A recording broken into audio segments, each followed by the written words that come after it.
Today I wanted to show you my favorite apps that I use on the iPad. I use it on the iPad mini, but really for any iPad, it works the iPad Pro, the iPad regular, every iPad. These are my top favorite apps, and I didn't just want to throw up some apps that everyone says works great. I want to show you the ones that I actually use myself. And so it's a small list. So if you have any interest in similar things that I do and you want a list of good apps on the iPad, do you do those things? Perfect. This is for you. First and foremost, my favorite app ever on the iPad for drawing is Procreate.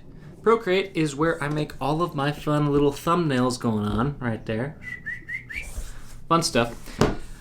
So Procreate is a great app for being able to draw and manipulate photos and all that fun stuff. It's not exactly like Photoshop. You can't do as much with it as Photoshop. It's not meant to be exactly like Photoshop.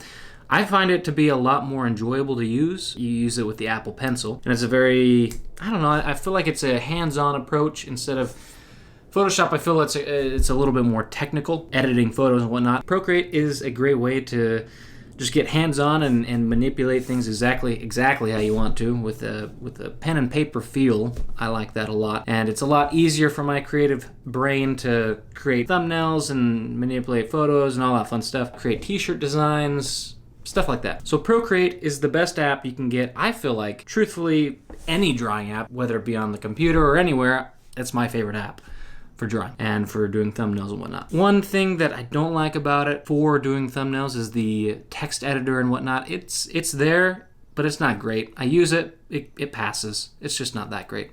It's not that very, I feel like it has issues. It's definitely has some issues. Sometimes when you're moving things around, it'll jitter around and it'll delete certain text, or it'll misplace the text after you do stuff to it and you think it's all good. Sometimes it's annoying, but you get used to it and it works. So that aspect of it, a little annoying, but yeah, still good. Second app that I really like on the iPad that I've used a lot, I don't use as much now to edit my videos on the iPad, and the app that I loved using for that was LumaFusion. It works great. Has a few issues here and there and a little bit of limitations for it being on an iPad, but it truthfully is a great app, and it even churns through 4K video editing very, very smoothly.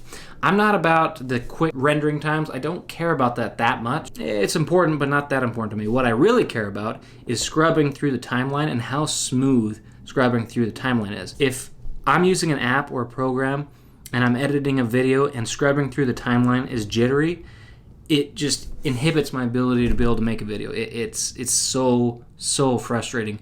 If I'm trying to edit one specific spot and it just jumps across and I can't get to that exact spot and see what it looks like, it's so frustrating. That's why I really like LumaFusion. It just, you throw in a few 4K videos in there and just scrubbing through the timeline, it is seamless. I made this little animation, Procreate animation, actually. Well, I drew it in Procreate and then put it in here and animated a little bit here. It's just a simple little walking animation like that. Yeah, so fun stuff. I'm not an animator, just something I was dabbling in. As you can see, it's a cool app to be able to edit videos and create animations or help animations and whatnot. So good times. The other program that I'd recommend, it's actually a free one that I like for just slightly manipulating photos, and you don't have to worry about subscription or paying or anything like that. It's called Snapseed.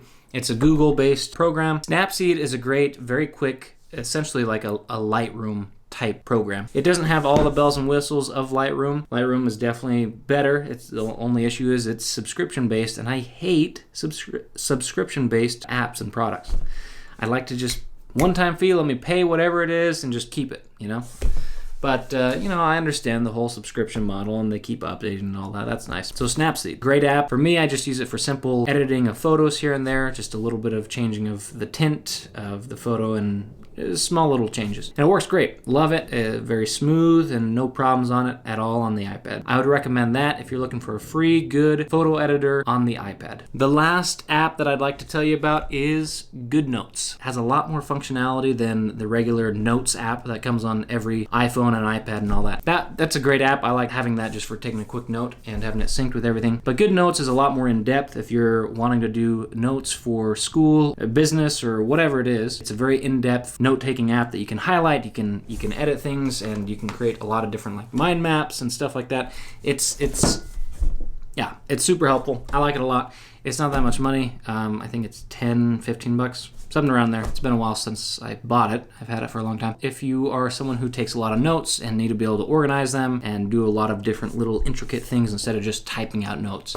So if you just need to type out notes, then the regular Notes app is great. But if you are one that likes to highlight and draw little doodles to help, your mind understand what you're writing, then GoodNotes is a great app for that. Those are the top apps that I use on the iPad that I feel like are above and beyond the regular. I feel like they've been talked about before, so if you already heard them, great. If not, that's my recommendation on the apps to get if those are things you're interested in, continually developed by the developers, and I hope they help you out if you don't have them. If you do have them, then you know what I mean by them being great apps. Later.